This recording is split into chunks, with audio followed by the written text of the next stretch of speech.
तो बेटे ऑलरेडी हमने कंस्ट्रक्टिव एंड डिस्ट्रक्टिव सुपरपोजिशन पढ़ लिया हुआ, उसकी कंडीशन सारी ड्राइव कर ली थी। ठीक है, रिजल्टेंट एम्पलीट्यूड, इंटेंसिटी मैक्सिमम कब होती है, मिनिमम कब होती है, अगर दो लाइट रे इंटरफेयर करती है। फेज डिफरेंस दोनों में कितना था 5, उसको यूज़ किया। अब थोड़ा उसके आगे बढ़ेंगे, आगे हम एक्सपेरिमेंटल सेटअप पे आएंगे। तो पहले हमें एक वर्ड पता हो जाए, coherent sources. Coherent sources definition based understanding based question आता है। कोहेरेंट सोर्सेज कौन होते हैं? बेसिकली दो सोर्सेज विच आर मोनोक्रोमेटिक। तो दो डिफरेंट सोर्सेज होंगे, तो लाइट कौन सी एमिट करेंगे? सेम वेवलेंथ वाली, सेम फ्रिक्वेंसी वाली, और दोनों सोर्सेज में जब रेडिएशन निकलेंगी उनमें फेज डिफरेंस, पाथ डिफरेंस हमेशा क्या होगा? कांस्टेंट, या तो जीरो हो जाए, अगर कुछ फाइनाइट है तो क्या है? कांस्टेंट ऑफ टाइम, वो टाइम के साथ चेंज ना करें। Such sources are known as coherent sources. Paper में होता है 2 मार्क में यही आता है कि right the properties followed by the coherent sources. ठीक है, नेचर में मोनोक्रोमेटिक सोर्स जनरेट करना बहुत डिफिकल्ट है। सोडियम लैंप होती है मोनोक्रोमेटिक, वो भी आइडियली नहीं कि नियरली मोनोक्रोमेटिक। अगर सोडियम लैंप की बात करें ना, तो सोडियम लैंप में ना दो कलर्स होते हैं, D1 D2 लाइन से। एक होती है 5890 एंगस्ट्रॉम होता है, एक होती है 5896 एंगस्ट्रॉम। एंगस्ट्रॉम नहीं, यहाँ पे नैनोमीटर आना। ठीक है, ये ना दो वेवलेंथ्स हैं इनकी, तो आपने ये लर्न करनी है। ठीक है, तो सिर्फ सोडियम वाला ही है हमारे पास जो क्या है? Nearly monochromatic. उसमें भी दो वेवलेंथ आएंगे, D1 एंड D2 लाइन। ठीक है, बट एक्चुअल में कोई सोर्स हमारे पास मोनोक्रोमेटिक नहीं होता। तो जितने भी प्रैक्टिकल परफॉर्म करते हैं उन कोहेरेंट सोर्सेज को लेके वो सोडियम लैंप से करते हैं। अब पहले कोहेरेंट सोर्स आ गया। कोहेरेंट सोर्स क्या होता है? सोर्स ऑफ लाइट जो same continuous light wave emit करेंगे, जिनकी प्रॉपर्टीज़ क्या क्या होगी? सेम वेवलेंथ हो, सेम फ्रीक्वेंसी हो और सेम फेज हो। सेम फेज होने का मतलब दोनों में फेज डिफरेंस जीरो होना चाहिए। सेम फेज का मीनिंग ये होता है। और अगर सेम फेज नहीं है तो क्या है? Constant phase difference. मीन अगर दो वे में इंटरफेरेंस में पाथ डिफरेंस λ/3 है, फेज डिफरेंस 2π/3 है या 4π/3 है, what ever it may be, वो हमेशा क्या रहे? कांस्टेंट रहे। तो ये प्रॉपर्टीज याद रखनी है। अच्छा, एक उन्होंने एक कंट्राडिक्टिंग स्टेटमेंट भी लिख दी, 2 independent sources can not be coherent. दो इंडिपेंडेंट सोर्स कभी कोहेरेंट नहीं हो सकते। आप दो आइडेंटिकल सोडियम लैंप ले आओ, सेम कंपनी की ले आओ, उनसे जो रेडिएशन निकलेंगी वो कोहेरेंट। उसका रीज़न क्या है कि उनमें कौन कौन सी प्रॉपर्टी सेटिस्फाई होगी? उनमें सेम वेवलेंथ वाली प्रॉपर्टी सेटिस्फाई होगी, सेम फ्रीक्वेंसी वाली भी होगी। ठीक है, बट जो सेम फेज और हैविंग कांस्टेंट फेज डिफरेंस है वो वाली प्रॉपर्टी उनमें सेटिस्फाई नहीं होगी। क्यों नहीं होगी? उसका एक रीज़न देख लीजिए, बड़ा सिंपल सा ही बात है कि आपको बताया कि एनर्जी जो रेडिएटेड होती है, एनर्जी रेडिएट करता है ना कोई एटम, तो वो रेडिएट कब करता है एनर्जी? वो रेडिएट करेगा जब वो हायर एनर्जी से हायर से कहाँ जंप करेगा? लोअर में जंप करेगा, ये हमें पता है। तो हायर से लोअर में जंप करता है। ठीक है, अब क्या हम यूनिकली डिसिसिवली कह सकते हैं कि कौन सा इलेक्ट्रॉन कहाँ से जंप करके नीचे आ रहा है? ये हमारे कंट्रोल में नहीं है ना। तो हो सकता है कि एक रेडिएशन आ रही है, जो इलेक्ट्रॉन आ रहा है कोई थर्ड लेवल से डायरेक्ट फर्स्ट में आ गया। हो सकता है कि दूसरे सोर्स में थर्ड से जंप करके पहले सेकंड में गया, फिर सेकंड से फर्स्ट में आया। तो जो थर्ड से डायरेक्ट फर्स्ट में उसने एक ही फोटोन एमिट किया, बट जो थर्ड से पहले कहाँ गया? सेकंड में आया, उसने एक फोटोन एमिट किया, फिर उसने यहाँ पे बाद में एक और फोटोन एमिट कर दिया।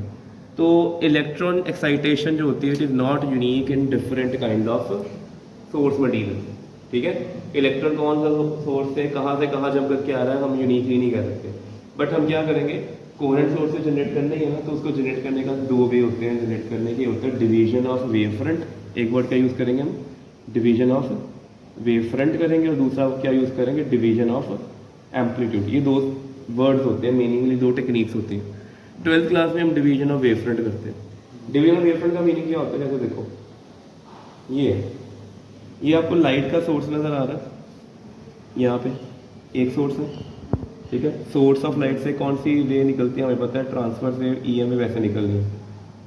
ठीक है, जो ये क्रेस्ट है ना वो सॉलिड से शो करेंगे। ये क्रेस्ट जो मैं ग्रीन में किया ना, ये सारा कौन है? क्रेस्ट है। ये भी कौन है? क्रेस्ट है। ये वाला भी कौन है? क्रेस्ट है। बट जो ये डैश्ड है ना वो कौन है? डैश्ड वाले कौन है हमारे पास? ट्रफ है। तो ये भी ट्रफ है, ये वाला भी डॉटेड ट्रफ है, इसके बाद सारे ट्रफ है। तो पहले देखो एक ही सोर्स लगा हुआ ना यहाँ पे। अगर यहाँ पे मेरे पास क्या है? सिंगल सोर्स है तो बड़ी सारी वेव्स निकल रही। बट जो सोर्सेज A और B ये दोनों क्या है? स्लिट है। स्लिट का मीनिंग होता है आपने कार्डबोर्ड पे एक होल पंच कर दिया, दो होल पंच किए, ओ ए एंड बी, और उन होल में गैप कितना होना चाहिए, इन दोनों में नियरली जो आपका गैप होना चाहिए, इसका ऑर्डर होना चाहिए 1 मिलीमीटर से लेकर 2 मिलीमीटर तक, इतना ही होना चाहिए, इससे ज़्यादा नहीं होना चाहिए। 1-2 मिलीमीटर या 0.1 मिलीमीटर हो सकता है, 2-3 मिलीमीटर, बस इतना ही। ये दोनों होल क्या एक्ट करेंगे, जब ऑब्जर्वर होगा सामने से देखेगा, अगर ऑब्जर्वर इस जगह पे बैठा हुआ है यहाँ पे, उसको नजर आएगा कि light is coming from A and at same time light is coming from B, उसको ये दो सोर्सेज क्या नजर आएंगे, independent. These two sources behave like coherent sources. अब उसका बेनिफिट क्या है, कोहेरेंट कैसे बने, इधर से मान लो कि रेडिएशन निकली, उसमें पहले फेज डिफरेंस कितना आया, π/3 आया, π/3 फेज है, ठीक है। π/3 किस किस में, हर एक में है, सभी में। तो जो रे यहाँ से निकलेगी उसमें भी कितना होगा, π/3, और जो रे नीचे से यहाँ से निकली उसमें भी कितना होगा, π/3। तो दोनों में आपस में फेज डिफरेंस कितना हो गया, 0। कितना हो गया, 0। अगर एक लोकेशन देखें, means what ever the change appear in this source, it is equally transmitted in these two sources. अगर पहले सोर्स एस में कुछ चेंज आता है एक्स अमाउंट से, वही सेम चेंज ए और बी में से मिलेगा, और आउटपुट हमेशा फेज डिफरेंस या तो सेम फेज 0 होगा या कोई कांस्टेंट फेज डिफरेंस होगा, ठीक है। तो this process is known as division of wave front. हम वेव फ्रंट को 2 पार्ट्स में डिवाइड कर रहे हैं। तो कोहेरेंट सोर्सेज कभी भी याद रखना है, एक इंडिविजुअल सोर्स कभी कोहेरेंट नहीं होता। तो यहाँ पे लिखा होता है because light is emitted from individual atom when return to ground state. आ गया ना, वो हायर स्टेट से कहाँ आना है, ग्राउंड स्टेट में आना है। So excited by heat, heat ने एक्साइट किया था, ये आपको पता है, ठीक है। इलेक्ट्रॉन कभी भी ग्राउंड से अपर स्टेट में अपने आप नहीं जंप करता, some energy it will acquire, jump to higher state and come back to lower state. Even the smallest source of light contain billion and billion such atom. वो पता ही है कि एवोगाड्रो नंबर 10^23 एटम्स तक हो जाते हैं, which obviously cannot emit light wave in same phase. Very important point, same phase में light कभी एमिट नहीं होने वाली। तो इसलिए हम क्या करेंगे, एक ही सोर्स को लेंगे, उसको क्या करेंगे, 2 पार्ट्स में डिवाइड, ठीक है। पेपर में असर्शन रीजन MCQ में क्वेश्चन आता है कि how can you generate 2 coherent sources. पहली ऑप्शन होगी डिवीजन ऑफ वेव फ्रंट, दूसरी होगी डिवीजन ऑफ एम्पलीट्यूड, तीसरी होगी नन ऑफ दीज, चौथी होगी बोथ ऑफ। तो कौन सी करेक्ट होगी, बोथ ऑफ बस, ठीक है। तो आपने याद रखना। अब interference, interference nothing more than super position of 2 wave, जो हमने लास्ट वीडियो में किया कि 2 वेव मिक्स करेंगे, ठीक है, एक ही जगह पे एक ही टाइम पे मिलेंगे। So you will observe a new wave out there, और न्यू वेव का फेज होगा चेंज, उसका एम्पलीट्यूड भी रिफॉर्म हो जाएगा, मॉडिफाई हो जाएगा, ठीक है। मैक्सिमम मिल सकता है, मिनिमम मिल सकता है, इन बिटवीन कुछ भी मिल सकता है, depending on phase difference and path difference. सारी कंडीशन हमने पढ़ ली थी, ठीक है। वो सारी कंडीशन अभी इन्होंने सारा प्रूव किया हुआ है यंग डबल स्लिट एक्सपेरिमेंट।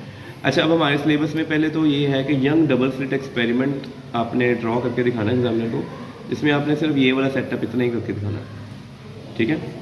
आप ये बता सकते हो, ये बात नहीं, वो कैसे बने बताता हूँ। देखो क्या हुआ, मेरे पास सिंगल सोर्स है, ये इट इज़ सिंगल सोर्स। ये कौन सा है, मेरे पास क्रेस्ट है। इसके बाद मेरे पास कौन है, ये ट्रफ है। फिर मेरे पास कौन आ गया, ये क्रेस्ट आ गया। ऐसे चल रहा है। ये दोनों कहाँ हिट किए, A एंड B पे। तो A एंड B पे क्या हुआ, वो डायग्राम में ड्रॉ करके दिखाता हूँ। यहाँ पे देखो, सो लेट अस से कि ये ऐसे स्लिट थी, ये है, ठीक है। तो मेरे पास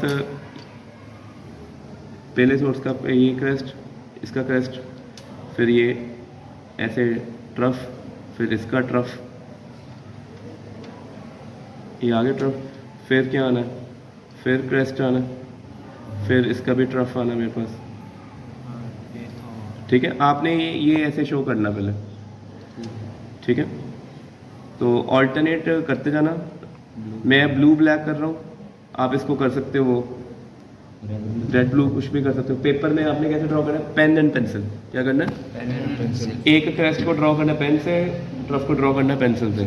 फिर आपने लोकेशन देखनी होती है। देखो इस जगह पे क्या हुआ, क्रेस्ट क्रेस्ट मीट कर गए, इधर क्या हुआ, ट्रफ ट्रफ मीट कर गए। जहाँ पे क्रेस्ट ट्रफ पे ट्रफ आता है, वहाँ पे क्या मिलती है, मैक्सिमा। तो स्क्रीन पे एक सीधी लाइन खींच देना यहाँ से ऐसे, तो यहाँ पे लिख देना B ब्राइट, 2 टिक शो करनी है ऑल्टरनेट। फिर यहाँ पे देखो क्या हुआ, इस जगह पे इस जगह क्या मिल रहा है, ट्रफ क्रेस्ट, इधर भी क्या है, ट्रफ क्रेस्ट। यहाँ से लाइन निकलेगी तो हम क्या मिलेगी, डार्क। एक इधर भी ट्रफ ब्राइट डार्क। देखो मैंने अभी रफ बनाई तभी मेरा गैप नियरली क्या आ गया, सेम आ गया। तो आपने भी सिमेट्रिकल डायग्राम ड्रॉ करनी है। ये ऐसे होगी, इन्होंने जो किया है, ठीक है। ऐसे इन्होंने रेज कुछ ज़्यादा बना दी हुई हैं, you can create up to 4 और 5, ठीक है। और प्रोटेक्टर कंपस को यूज़ करके बनाओगे, आग लगाओगे तो बहुत अच्छी बनेगी, ठीक है। पेन और पेंसिल कंट्रास्ट यूज़ करके बनानी है। जहाँ पे डार्क बनेगी देखो फुल डार्क होगी, जहाँ ब्राइट है तो ये बन गया। जहाँ पे देखो शो किया हुआ ब्राइट पे क्या हो रहा है, क्रेस्ट पे क्रेस्ट, ट्रफ पे ट्रफ आ रहा है, और डार्क पे क्या हो रहा है, क्रेस्ट पे ट्रफ, ट्रफ पे। देख लो जो सॉलिड लाइन है वो क्या शो कर रही है, क्रेस्ट, और डॉटेड वाली दूसरी वेव है, ठीक है। तो ये एक्सप्लेनेशन सारी कल हमने डिस्कस कर ली हुई इसके बारे में। ये रिजल्ट भी प्रूव कर लिया था जो हमने करना होता है रिजल्टेंट डेंसिटी को, ठीक है। तो कंडीशन भी सारी प्रूव कर दी थी, पार्ट डिफरेंस भी हो गया था सारा, ठीक है। अच्छा, अब हमारे सिलेबस में ये है कि जो स्क्रीन पे पैटर्न बनता है ना, वो आपने देख लिया कि एक ब्राइट डार्क बनता है। तो पहला क्वेश्चन था पैटर्न की शेप कैसी होती है, is it circular, is it rectangular, is it hyperbolic और पैराबोलिक, कैसी शेप होती है पहले वो देखें। उसके लिए पहले हमें सेटअप देखना पड़ेगा।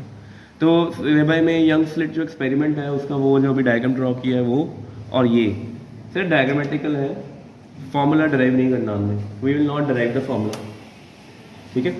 सो will not derive the formula. क्या करेंगे पहले देखो स्क्रीन पे, यू कैन ऑब्जर्व कि we have with us 2 sources, है ना, मेरे पास 2 सोर्सेज है यहाँ पे, एक सोर्स है, एक सोर्स है, ठीक है। सामने ये क्या है, स्क्रीन है, ठीक है। दोनों सोर्सेज में आपस में गैप कितना, स्मॉल डी। ये टर्मिनोलॉजी सारी पता होनी चाहिए। This small D is nearly in millimetres, याद रखना है, ये मिलीमीटर्स में होता है। और ये screen distance it is in generally meters, ठीक है। तो आप ये सपोज करो कि सेटअप ऑब्जर्व करने के लिए स्क्रीन का distance nearly 1000 times more than the slit distance, ठीक है। तो अब आगे देखें कि स्क्रीन पे ऑब्जर्व क्या क्या हो सकता है। यू कैन क्लियरली सी यहाँ से बड़ी सारी रेज निकलेंगी, बड़ी सारी निकलेंगी ना, यहाँ से बड़ी सारी रेज निकलेंगी। कोई रेज सी पे पहुँचेगी, तो पहले हम देखें कि जो रेज सी पे पहुँच रही है उसमें क्या चेंजेस आ रहे हैं वो देखें। तो जो रेज सी पे आ रही है, यहाँ से ए से गई कहाँ पे, सी पे, और एक गई बी से सी पे, ऐसे चलेगी। क्या इन दोनों में पाथ में कोई डिफरेंस है? ना पाथ डिफरेंस है ना फेज डिफरेंस। सेंटर पे हमेशा क्या मिलेगा, मैक्सिमम क्या होगी, ब्राइट हो। इसके बाद उन्होंने रैंडम कोई पॉइंट पी चूज़ कर लिया। इस पॉइंट पी पे एक रे ये गई है, एक रे यहाँ से गई है। क्या दोनों ने पाथ सेम ट्रेवल किया कि डिफरेंट किया है? डिफरेंट पाथ ट्रेवल किया। What does it mean? यहाँ पे क्या ड्रॉ किया, परपेंडिकुलर। क्या किया यहाँ पे ड्रॉ, परपेंडिकुलर ड्रॉ करने का मीनिंग ये होता है कि इससे पहले वाला जो ये वाला डिस्टेंस होगा, ये वाला gap, this part, this shows the path difference. क्या शो करेगा, ये पाथ डिफरेंस। डायग्राम में ये पता होना चाहिए हमें। अच्छा, अगर हमें पाथ डिफरेंस चाहिए न्यूमेरिकली, वो क्या होगा, डिस्टेंस एपी काउंट करेंगे और डिस्टेंस कौन सा काउंट करेंगे, बीपी, ठीक है। तो डायग्राम में सारे पॉइंट्स आप देख लो एक बार। तो हमें मेन था path difference which is equal to BP minus AP. अब कोहेरेंट सोर्सेज है। कोहेरेंट सोर्सेज क्यों चूज करते हैं? हम चाहते हैं कि स्क्रीन पे जो एक बार पैटर्न बन जाए, डार्क ब्राइट बन जाए, इट रिमेन एज सच, वो चेंज ना करे, ठीक है। अभी हमारे रूम में 2 लाइट चल रही हैं, तो you can see on the walls कोई डार्क ब्राइट ऑल्टरनेट पैटर्न नहीं बन रहा, because these source are not coherent. Coherent sources है जो आपको पैटर्न मिलता है स्क्रीन पे, उसको बोलते हैं सस्टेन्ड इंटरफेरेंस पैटर्न। क्या बोल रहा है उसको, सस्टेन्ड इंटरफेरेंस पैटर्न, जो एक बार बन गया अपनी प्रॉपर्टीज को ऐसा चलता है जब तक सेटअप ऑन हो। और हमारा काम फिजिक्स में ही होता है कि हम 10th तक वही फिजिक्स पढ़ते हैं जो प्रेडिक्टेबल है। हम अनोमलीज नहीं पढ़ते, बड़ा कम करते हैं। हम अगर कुछ चीज़ें पढ़ेंगे हम पहले असम्पशन लेके बैठ जाएंगे। जैसे हमने रे ऑप्टिक्स पढ़ा कि all rays should be parallel. Parallel rays होंगे तभी लॉज ऑफ रिफ्लेक्शन या रिफ्लेक्शन फॉलो होंगे, नहीं होंगी तो रे लॉज फॉलो नहीं होने, हमें प्रॉब्लम आएगी, उनको भी ठीक करना पड़ेगा। ठीक करेंगे जब हम प्रोफेशनल कोर्सेज में आते हैं आगे बीटेक में, कि हम अनोमलीज भी पढ़ते हैं या प्योर साइंस में पढ़ेंगे how to rectify the problems. But अभी 12th तक हम सिर्फ क्या पढ़ेंगे, बेसिक अंडरस्टैंडिंग प्रिंसिपल और जो प्रेडिक्टेबल चीज़ है। तो प्रेडिक्टेबल ये कि पैटर्न स्क्रीन पे एक ऐसा बन जाए जो वैसा ही रहे, चाहे 10 साल तक आप सेटअप ऑन करके रखो। वो तब होगा अगर आपके पास पाथ डिफरेंस या फेज डिफरेंस क्या होगा, या तो इन फेज, जीरो या कांस्टेंट। तो यहाँ पे पी पॉइंट पे जो रेज पहुंचेंगी उनमें पाथ डिफरेंस ये वाला फॉर्मूला बताएगा। तो this formula show the path difference. अब ये पाथ डिफरेंस क्या है, कांस्टेंट है। अब क्लास 11th में आते हैं। क्लास 11th में आपने पढ़ा था कोनिक सेक्शन। कोनिक सेक्शन में आपने कंडीशन पढ़ी सर्कल की, पैराबोला की, ठीक है, एलिप्स की, हाइपरबोला की। मैं सारी कंडीशन दोबारा रिवाइज करवाता हूँ, फिर मेरे को आप बताना कि ये कौन सी शेप बनेगी यहाँ पे। सबसे पहले सर्कल के केस में क्या होता है कि आपको एक फिक्स पॉइंट पता होता है। फिक्स पॉइंट से जो डिस्टेंस होता है, ये सारे डिस्टेंस क्या होते हैं, सेम होते हैं ना। आप किसी भी 2 पॉइंट को चूज कर लो, ओ से पी तक देख लो, ओ से क्यू तक देख लो, हमेशा क्या आंसर आएगा 1 आएगा, ये होगा ना। This is for the circle. But अगर हम याद करें कि हम अब पैराबोला की बात करते हैं कि पैराबोला में क्या होता है, जैसे ये वाली पैराबोला है, ये वाली कौन सी पैराबोला बनेगी पहले आप मेरे को बताओगे? Right hand. इसका नाम क्या होता है? Y square equal to 4a। अब पैराबोला की ये कंडीशन क्या होती है? इसका एक फोकस होता है, एक इसकी कौन सी लाइन? डायरेक्ट्रिक्स, ये होती है ना। तो any point on the parabola, ठीक है, पी पॉइंट, वो जितना डिस्टेंस फोकस से होगा और एक डिस्टेंस कहाँ से नोट करेंगे? डायरेक्ट्रिक्स से। ये कोई ऐप कह देते हैं। तो आप क्या करते थे? पी एम और पी एफ इनकी रेशो निकालते, which comes out to be E. E may be 1, may be less than 1, may be more than 1, may be 0, ठीक है, depending on different conics. So parabola में कंडीशन होती है कि इन दो डिस्टेंस की रेशो हमेशा क्या रखती थी? फिक्स्ड रखती थी, ठीक है। अब ये 1 है, लेस देन 1 है, मोर देन 1 है कि 0 है, ठीक है। You need to study from conic section class 11, ये आपका होता है। और अगर सेम टाइम पे मैंने क्या बनाना है? मैंने बनाना एलिप्स। एलिप्स ऐसा होता है। एलिप्स की कंडीशन क्या होती है? ये होता है उसका मेजर एक्सिस, ये होता है उसका, यहाँ पे उसका पहला फोकस F1, यहाँ पे उसका दूसरा फोकस F2, यहाँ पे कोई पॉइंट है P। So what you will do, you will calculate distance from P from F1 and F2 करोगे। इन दोनों PF2 plus PF1 sum total of these two distances from two fixed point is always equal to 2a। और आपको पता होना चाहिए 2a क्या होता था? मेजर एक्सिस की लेंथ होती थी ना और ये क्या होता है? कांस्टेंट। इसका मैंने दो फिक्स्ड पॉइंट से आपने एक पॉइंट का डिस्टेंस नोट किया, अगर उनका सम कांस्टेंट आ रहा है तो वो कौन है? सम है ना। और अगर सेम टाइम पे अगर आगे जाएं हम, और अगर दो फिक्स्ड पॉइंट से मैं बोल दूं, जैसे ये वाली शेप की बात करें अगर, तो ये F1 है, ये मान लेते हैं F2 है, ये कोई भी पॉइंट है P का डिस्टेंस F2 से देखा, P का डिस्टेंस F1 से देखा। PF2 माइनस PF1 अगर ये कांस्टेंट आ जाता है तो कौन सी शेप है? हाइपरबोला। तो if the distance of any point on the curve from two fixed points, उनका डिस्टेंस निकाला, उनको सेपरेट किया, आंसर क्या आ रहा है? कांस्टेंट आ रहा है, तो कौन सी शेप है? हाइपरबोला। तो आप बताओ फिर इस केस में क्या है? ये कौन सी शेप है? Distance of fixed point P fixed point है ना, दो A और B से, A और B तो चेंज नहीं करेंगे। P पॉइंट का डिस्टेंस A और B से नोट किया, उनको सब्ट्रैक्ट किया और कांस्टेंट आया, तो कौन सी शेप बनेगी? ये हाइपरबोला। तो पहला तो MCQ के इंटरफेरेंस पैटर्न जो यंग्स ने बनाया था, कौन सी शेप थी? हाइपरबोला। हाँ, उसको बहुत फाइन नोट करेंगे तो वो स्ट्रेट नजर आएगा, बट बहुत छोटे लेवल पे, माइक्रोमीटर लेवल पे, ठीक है। अब क्वेश्चन आता है कि हमें मेन डेरिवेशन तो करनी ही नहीं है, डायग्राम बनानी आनी चाहिए आपको, डायग्राम में टर्म्स पता होना चाहिए। P पॉइंट का जो स्क्रीन के सेंटर से डिस्टेंस दैट इज x, और आपको ये पता होना चाहिए कि जो पार्ट डिफरेंस है वो कांस्टेंट है और किसके इक्वल होता है? x small d by capital D। This is most important formula for the numericals, ये नहीं बोलूँ। यंग डबल स्लिट एक्सपेरिमेंट में हम ये, हमारे सिलेबस में ये चीज़ कट गई है कि now we don't need to prove this कि delta equal to x into small d by capital D। नहीं तो अदरवाइज ये बड़ा इंपॉर्टेंट क्वेश्चन था, 5 मार्क डेरिवेशन आती थी। उन्होंने क्या किया है कि CBSE ने आपका लर्निंग पार्ट थोड़ा, क्रैमिंग पार्ट कम कर दिया, अंडरस्टैंडिंग बेस्ड और एप्लीकेशन बेस्ड पार्ट इंक्रीज कर दिया कि आपको डेरिवेशन पे ज़्यादा फोकस ना करना पड़े। हार्डली 7 to 8 मार्क की डेरिवेशन पेपर में आएंगे, बाकी 70 में से 60 प्लस पेपर सारा किस में से आएगा? Understanding, application based, analysation based, ठीक है। क्वेश्चन को एनालाइज करो, न्यूमेरिकल लिखो, वैल्यू लिखो, यूनिट्स चेंज करो, फॉर्मूला लिखो, आंसर निकालो, ठीक है। तो ये आ गया करो, ठीक है। अब डेल्टा पार्ट डिफरेंस वो हमें ऑलरेडी पता कि जब मैक्सिमम होता है डेल्टा क्या होता है? n लैम्डा, और जब मिनिमम होता है तो क्या होता है? 2n माइनस 1 लैम्डा बाई 2, ठीक है। इनकी वैल्यूज पुट करेंगे तो हमें x क्या होगा? x is the distance of the, याद रखना x क्या है, इसको मैं कई बुक्स में yn भी लिखा होगा, कई बुक्स में इसको xn भी लिखा होगा। what xn and yn means, it means the distance of nth fringe from center of the screen। अगर वो ब्राइट है तो आप डेल्टा की जगह n लैम्डा लिख दोगे, अगर डार्क है तो 2n माइनस 1 लैम्डा। इसी को यूज़ करके क्या करते हैं हम, ये देखो यहाँ तक आ गए। और अगर डार्क फ्रिंज की बात करनी है तो क्या फॉर्मूला होगा? nth डार्क फ्रिंज की लोकेशन नोट करो, nth मतलब हो सकता है 5th डार्क फ्रिंज, उसके अगली कौन सी होगी? 6th होगी। दोनों की डिस्टेंस नोट किया, सब्ट्रैक्ट किया, आंसर आ गया। और ये फ्रिंज विड्थ का एक्सप्रेशन लर्न करना है आपको। ये क्या चीज़ है? फ्रिंज विड्थ है।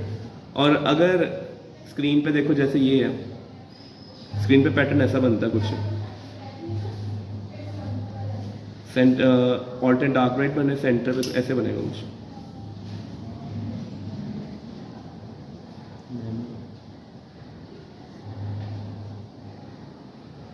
ऐसे बनेगा,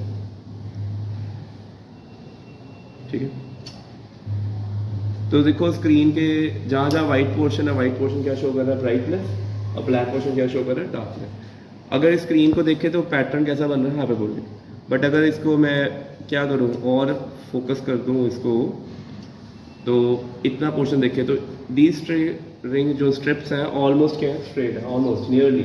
अगर इसको क्या करें, मैग्नीफाई करते हैं, तो इनकी थिकनेस को क्या बोलते हैं, बीटा। इसकी थिकनेस ने, फ्रिंज विड्थ, इसकी थिकनेस ने यहाँ पे, ये कौन सी लोकेशन है, यहाँ पे मान लो मेरे पास क्या होगा, ये 2 स्लिट थी, ठीक है, ऐसी थी ना। तो स्लिट के सेंटर में जाके यहाँ से कोई एक फ्रिंज उठा लेते हैं, ये वाली, इस फ्रिंज स्क्रीन के जो ए और बी स्लिट थी उसके सेंटर पे, यहाँ पे तो स्क्रीन है ना, इसने इसकी थिकनेस ने, जो कि थिकनेस कितनी है इसकी, बीटा है ना, उसने यहाँ पे जाके कितना एंगल बनाया उसको बोलते हैं एंगुलर विड्थ। क्या कहना है, एंगुलर विड्थ मतलब क्या हुआ, आर्क अपॉन रेडियस, और ये डिस्टेंस कितना डी है, बीटा अपॉन डी। तो बीटा अपॉन डी अगर सॉल्व करेंगे तो क्या आंसर आ जाएगा, लैम्डा बाय स्मॉल डी आएगा। तो एंगुलर विड्थ जो होती है किस पे डिपेंड करती है, क्या होती है, it is lambda by slit distance होगी। तो ये हमारे पास आया यंग्स के बारे में, ठीक है। तो ये यंग्स डबल स्लिट एक्सपेरिमेंट था सारा, ये हमने कंडीशन हमने ऑलरेडी कल पी कर ली हुई है, ठीक है। सम इंपॉर्टेंट पॉइंट्स आप इनको रीड कर सकते हो, ठीक है, ये कंडीशन आपको लर्न करनी पड़नी है, ठीक है।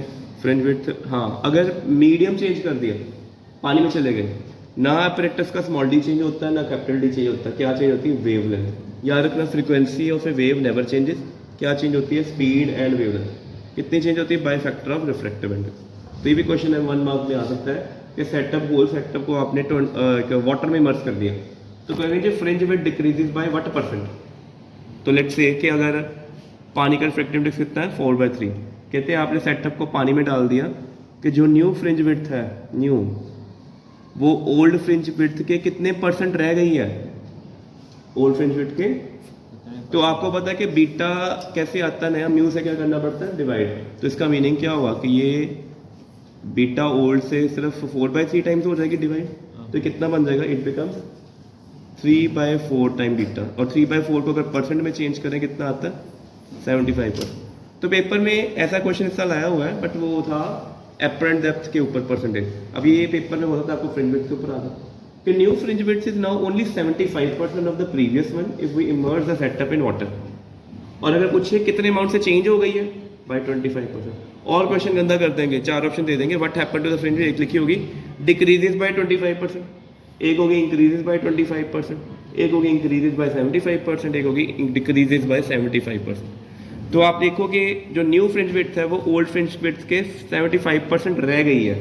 It is now exactly 75% of beta, but it is decreased bye 25%। तो ऑप्शन ये ऐसे क्वेश्चन पेपर में आते हैं, ठीक है, परसेंटेज चेंजेस वाले, ठीक है। और ये वाला क्वेश्चन क्या शो कर रहा है कि अगर आपने, जैसे देखो 2 सोर्स है ना, ये एक सोर्स के रास्ते में क्या रख दिया आपने, एक ग्लास स्लैब रख दी, तो पैटर्न क्या होना है, जिस सोर्स के साइड पे रखा है ना पैटर्न ने, उसकी तरफ शिफ्ट हो जाना ऊपर। अदरवाइज सिमेट्रिकल सेंटर पे बनता है, देखो जितना बार ऊपर है उतने बार नीचे। अगर आपने ग्लास स्लैब यहाँ रख दी तो पैटर्न ने कहा शिफ्ट हो है ना नीचे, और कितने अमाउंट से शिफ्ट होना, this amount, beta by lambda mu one म्यू-1 इनटू टी, टी थिकनेस है, म्यू रिफ्रैक्टिव इंडेक्स, ठीक है। तो ये एमसीक्यू बेस्ड क्वेश्चन है। तो ये यहाँ तक हो गया आपका इंटरफेरेंस, ठीक है। तो डायफ्रैक्शन नेक्स्ट में बढ़ते हैं, ठीक है।